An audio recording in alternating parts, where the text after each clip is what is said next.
Olá, tudo bem? Sejam todos bem-vindos. Hoje nós vamos falar um pouco sobre o desafio de atração, retenção e sucessão de talentos da RH Multi. Inicialmente, queria fazer uma breve apresentação. Meu nome é Vitor Alves, eu tenho 35 anos e há mais de 15 anos eu atuo com recursos humanos em empresas de médio e grande porte.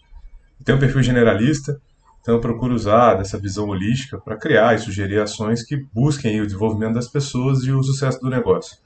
Então, com base nas informações oferecidas, né, neste case para a posição de gerente de recursos humanos, e baseado na metodologia PDCA, eu busquei elaborar um cenário que à primeira vista pode até parecer fictício, mas se a gente fizer alguns ajustes realmente necessários ao cenário da RH Multi, tem um grande potencial de ser um aliado para a gente atingir os objetivos estratégicos e necessários que a organização tem. Bom, então vamos falar um pouco primeiro sobre os cenários e os desafios. Primeiro é a localização das unidades na zona rural de Manaus. Também temos a concorrência com empresas do mesmo segmento na região. A mão de obra com déficit de qualificação. Equilíbrio entre custo de pessoal e recursos para investimento. E a necessidade de criação de um plano de sucessão. Então, com essas informações em mãos, eu preparei um plano onde a proposta vai ser baseada em três fases. A fase um, que é de diagnóstico, onde a gente vai procurar entender melhor o que realmente está se passando no cenário da RH Multi, na gestão de pessoas. A fase 2, que seria o plano de ação, ações concretas para a gente poder procurar resolver esses problemas. E a fase 3, que seria a análise de resultados, do que foi realmente efetivo e o que não, para que a gente possa fazer novos ajustes e fazer esse ciclo girar. Então a ideia é que realmente essas ações sejam cíclicas. Bom, na fase um de diagnóstico, eu estou propondo trazer algumas ferramentas para a gente poder ter uma análise melhor da situação atual. A primeira delas é a pesquisa de clima.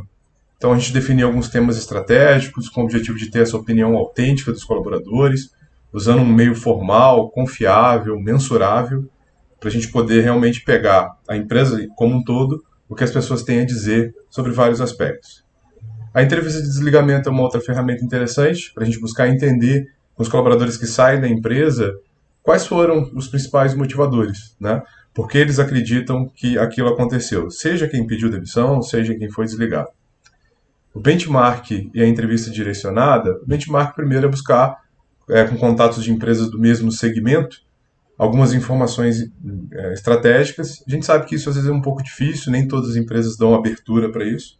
Então, uma outra maneira da gente conseguir essas informações é através dos candidatos que a gente entrevista, que já têm atuado nessas empresas, o que é normal, né? Geralmente a gente vai buscar pessoas que tenham experiência no mesmo ramo, no mesmo segmento, de buscar qual era a realidade que eles tinham percepção quando estavam trabalhando lá.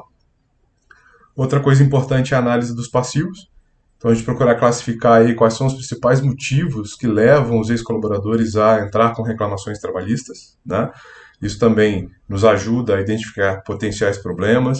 Também sabemos que os passivos nem sempre as pessoas colocam com toda sinceridade aquilo que acontece, mas é interessante a gente analisar assim, porque pode mostrar algum gap que a gente precisa trabalhar. E, por último, a análise dos indicadores já atuais. Então, levantar esses resultados e como eles estão afetando no cenário atual.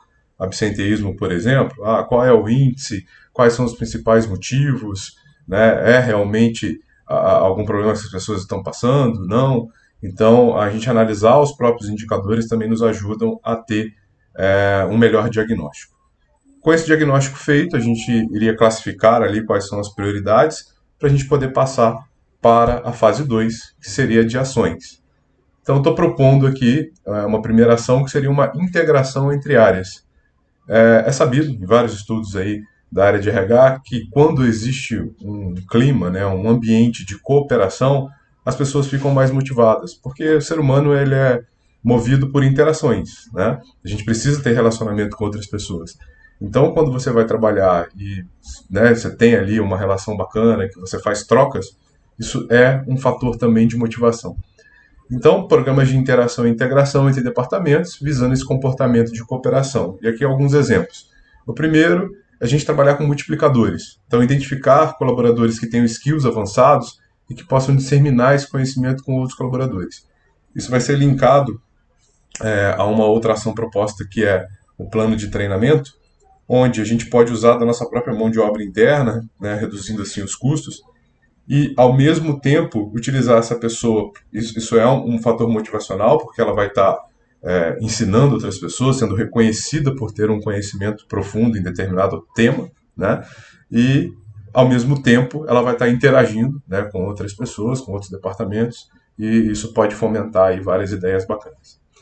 Programa de melhoria de gestão, então seria voltado já para o time de liderança da empresa, onde a gente poderia propor encontros com assuntos já direcionados, inicialmente pelo próprio RH, visando essa interação entre gestores de departamentos, discussão de temas relevantes, seja de gestão de pessoas, seja de algum objetivo geral do negócio, né? Então, a direção coloca ali algum tema que precisa ser discutido entre a gestão, o próprio RH vai levar um tema de recursos humanos para poder discutir.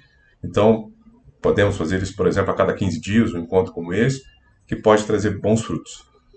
Programa de melhoria contínua já seria uma ideia de criar grupos multidisciplinares, aqui está um exemplo, de 1 a 2 integrantes de setores diferentes da empresa, tendo um gestor de algum departamento sendo o padrinho, onde ele vai organizar, né, esse grupo e essas reuniões, esses encontros, onde a ideia é, eles identificam uma situação, um problema, e como eles fariam para resolver, montam um projeto, né, em cima disso, e com base naquelas soluções concretas, faz ali um comitê, né, de avaliação com a direção, com outros gestores, enfim. A gente criar uma espécie de competição saudável, né, onde aquelas melhores ideias, aqueles melhores projetos poderiam ter uma cerimônia de premiação com as melhores ideias criadas, um troféu, ou uma premiação mesmo, um reconhecimento, um bônus, enfim, para que a gente possa fomentar essa interação, né, entre vários departamentos e também solução de problemas para a própria empresa. Uma outra ação muito importante é o plano de treinamento. Então, levantar as necessidades de treinamento, já que a gente tem esse gap, né, de qualificação, criar um calendário de aplicação, buscando utilizar o máximo de meios próprios, como os multiplicadores, como eu já falei, ou até mesmo parcerias, fornecedores. Você tem um fornecedor de medicina, de medicina do trabalho, ele pode nos ajudar com alguns treinamentos relacionados a isso, a segurança do trabalho, enfim. A avaliação de desempenho, então, com base na definição das competências essenciais, é importante a gente revisar as descrições de cargo, elaborar uma avaliação de desempenho periódica. A gente pode identificar assim, desvios de comportamento e de desempenho que a gente precisa fazer correções, assim como a gente identificar talentos que possam ser observados aí para melhores posições, já pensando até na sucessão. Comunicação, também é sabido que quando você tem uma comunicação ineficiente, isso gera muito conflito e gera muita desmotivação. Então, temos aqui ideias de criar meio de comunicação efetiva, como contato via WhatsApp corporativo. A gente pode ter um fale com RH, algo nessa linha, onde a gente tem um número, os colaboradores podem mandar mensagens ali. Eu acho que hoje o WhatsApp é uma ferramenta que todo mundo utiliza, muito fácil, muito rápida. Então, para ele ter esse canal direto, assim como o canal de denúncia formal, né, ou outros que a gente possa pensar juntos.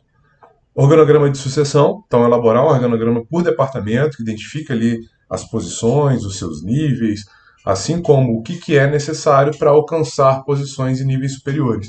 Então a gente revisa a descrição de cargo, amarra com a avaliação de desempenho, que vai casar com o organograma. Então, tanto nós como RH, como empresa, como até mesmo as próprias equipes vão ter uma visão clara de onde elas estão, de onde elas podem chegar e o que elas precisam fazer para chegar nesse objetivo.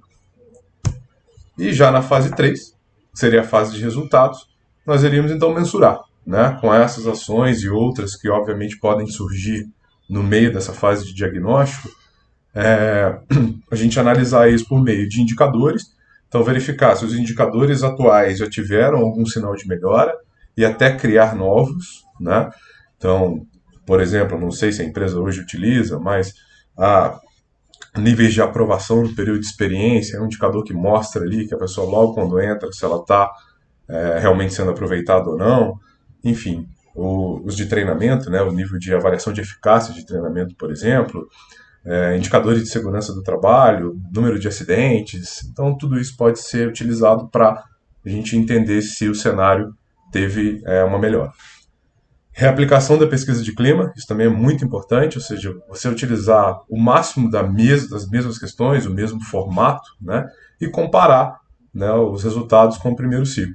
Então, ali você vai ter um bom caminho para verificar se as ações foram efetivas. E ajustes e novas ações. Então, como eu disse, o processo tende a ser cíclico, porque quando você resolve um ponto, geralmente aparece outro, né? Então, a ideia é a gente retroalimentar esse processo, deixar ele cíclico, com objetivo de melhoria constante, né, nos resultados positivos, assim como novas ideias, novos propósitos para a empresa. Então, eu acredito que com esse conjunto, né, entre um diagnóstico bem feito, aplicação de ações que sejam, obviamente, aderentes ao negócio, aos objetivos, aquilo que a empresa pode fazer de investimento, e você mensurando o resultado, você tende a ter uma melhoria constante desse cenário. Tá ok? Então, gostaria de agradecer. O cenário, de fato, é desafiador, depende de dedicação, cooperação, ações concretas para a gente poder chegar a resultados positivos. Mas eu acredito bastante que com a aplicação dessas e de outras técnicas que possam ser mais adequadas ao cenário da RH Multi, é possível atingir, sim, bons resultados. Então, eu queria agradecer a oportunidade de apresentar essas ideias. Eu fico à disposição aqui para fazer maiores esclarecimentos, trocar mais informações, a gente conversar mais sobre isso. E permaneço aqui à disposição. Muito obrigado e até a próxima.